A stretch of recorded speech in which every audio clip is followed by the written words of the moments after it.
Продолжается работа и по обучению специалистов для внедрения программы «Бережливая личность» в сферах здравоохранения и образования. Так, минувшим днем в здании IT-парка прошла конференция, где обсуждались актуальные вопросы внедрения программы. А сегодня уже пройдут лекции и будут работать дискуссионные площадки на интернет-платформе Zoom. Помимо представителей Якутии к мероприятию подключаются специалисты из Рязани, Липецка, из Нижегородской области, Магадана и других. Итогом сегодняшнего мероприятия станет разработка проектов по программе «Бережливая личность».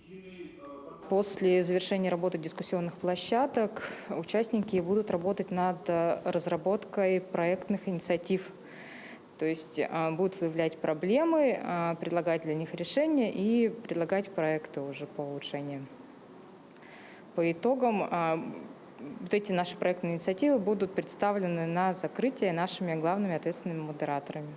Итоги конференции будут размещены на нашей лендинговой страничке бережливаяличность.рф, где все желающие смогут ознакомиться с предложенными проектными инициативами.